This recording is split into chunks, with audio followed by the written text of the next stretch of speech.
Number 16 को ध्यान से। यदि हमें सेट ए दिया है 1 2 3 जिसमें तीन एलिमेंट्स है 1 2 और 3 हो, तो ऐसे संबंध जिनमें क्या हो, ये अवयव हो, यानी कि 1 और 2 और 1 और 3 होने चाहिए। ऐसे संबंध यानी कि ऐसे रिलेशन होने चाहिए जिसमें दो अवयव 1 2 और 1 3 हों, और जो कैसे हो, स्वतुल्य हो, सम्मित हो, किंतु संक्रामक ना हो। मतलब संबंध जो है वो स्वतुल्य होना चाहिए, सम्मित होना चाहिए, लेकिन संक्रामक नहीं होना चाहिए। कि हमें संख्या बतानी है, यानी कि संबंधों की संख्या बतानी है कि ऐसे कितने संबंध होंगे जिनमें ये दोनों अवयव हो, 1 2 और 1 3 हो, और वो संबंध स्वतुल्य हो, सम्मित हो और संक्रामक नहीं हो। और हमें सेट दिया 1 2 3। तो आप जानते हैं कि कोई भी सेट जो होता है आर, कोई भी संबंध जो होता है आर, वो किसका उपसमुच्चय होता है? ए क्रॉस बी का। तो बी तो है नहीं है, तो ए क्रॉस ए ही तो है। कोई भी संबंध आर ए क्रॉस ए का समुच्चय होता है, ये तो क्लियर आपको। अब अगर हम यहाँ ए क्रॉस ए को देखते हैं बच्चों, तो ए क्रॉस ए हमारे पास क्या आता है, यानी कि 1 2 3 से 1 2 3। ये तो हमें पता है कि जो हमें संबंध मिलना है, संबंधों की संख्या में निकालनी है, वो हमें कहाँ से मिलती है? ए क्रॉस ए से। तो यहाँ पर अगर आप देखते हैं तो 1 1 1 2 1 3, फिर 2 1 2 2 और 2 3। इसके बाद 3 की बारी, 3 1 और 3 2 और 3 3। तो ये हमारे पास ए क्रॉस ए आ गया। तो जो भी संबंध होगा वो ए क्रॉस ए का उपसमुच्चय होगा, यानी कि इन्हीं एलिमेंट से होगा। अब वो कह रहा है कि जो संबंध है, जिस संबंध की बात कर रहा है, उसमें दो अवयव आपके पास होने चाहिए, 1 2 और 1 3। ठीक है, तो वो संबंध आर में दो अवयव तो होने चाहिए। कौन कौन से? 1 2 और 1 3। ये मैं नहीं कह रहा हूँ, वही कह रहा है। दूसरी बात क्या कह रहा है वो, कि ये संबंध जो है वो स्वतुल्य होना चाहिए। क्या होना चाहिए? स्वतुल्य। तो अगर वो संबंध ए में स्वतुल्य है, तो स्वतुल्य होता क्या है?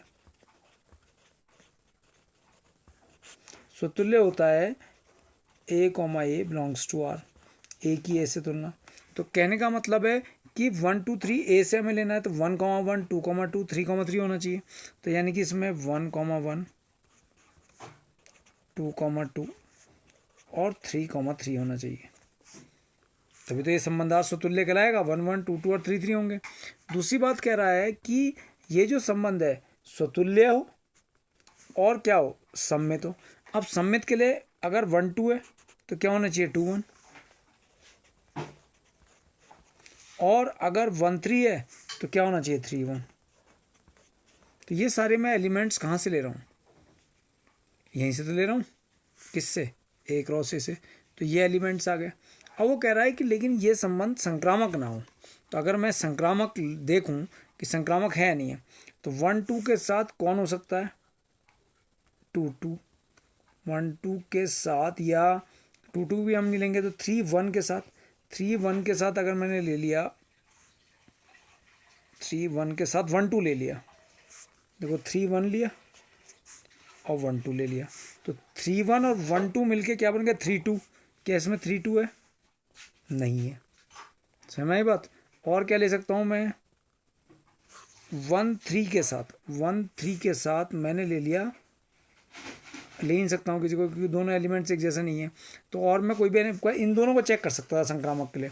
2 1 के साथ 1 3 ये हो सकता था। 2 1 के साथ 1 3 ले लिया, तो 2 1 के साथ अगर 1 3 ले लूँगा तो 2 3 आए, 2 3 आएगा। 2 1 के साथ 1 3 लेने पर 2 3 आएगा। तो क्या 2 3 है इसमें? नहीं है, संक्रामक नहीं है ये। ठीक है, तो स्वतुल्य ए कॉमा ए होना चाहिए था। सम्मित में क्या होना चाहिए था कि A comma B belongs to R है, तो B comma A belongs to R. तो देखो 1 2 का 2 1, 1 3 का 3 1। क्लियर होगी बात? और ये संक्रामक नहीं है, क्योंकि 2 1 को हमने किसके साथ लिया? 1 3 के साथ। तो 2 3 इसमें कहीं नहीं है। ठीक है, और अगर 3 1 को हम लेते हैं 1 2 के साथ तो होना चाहिए 3 2, तो यानी कि 2 3 और 3 2। तो इसमें से मैंने ए क्रॉस ए में से कौन सा अवयव छोड़ दिए, 2 3 और 3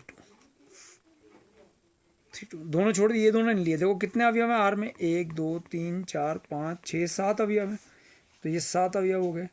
ए क्रॉस ए में कितने अवयव हैं, 9। कैसे पता लगा 9, 3 ये और 3 अवयव ये, 3 और 3 3 3 9। और इसमें से हमने कौन कौन से लिए, 2 3 और 3 2। अगर 2 3 और 3 2 भी मैं सेट ये संबंध आर में रख दूँ तो ये संक्रामक भी हो जाएगा। और हमसे वो कह रहा है कि स्वतुल्य है, सम्मित हो, किंतु संक्रामक ना हो। और संक्रामक के लिए आप जानते हैं क्या होता है, संक्रामक के लिए होता है कि अगर a comma B belongs to R है और b comma c belongs to R है, तो इससे क्या होना चाहिए, a comma c belongs to R. तो ये बातें मैंने आपको रफ में समझाई हैं, इतनी बातें क्लियर। तो इसलिए हमने 2 3 और 3 2 को नहीं लिया कि अगर इन दोनों एलिमेंट्स को हम ए क्रॉस ए से ले लेते तो फिर तो ये संक्रामक बन जाता। तो इसलिए हम ए क्रॉस ए से हमने कितने अवयव लिए, संबंध आर में 7 अवयव लिए। समझ में आ रही बात। तो इस प्रकार का केवल एक ही संबंध ऐसा बना जो सम्मित है और स्वतुल्य है,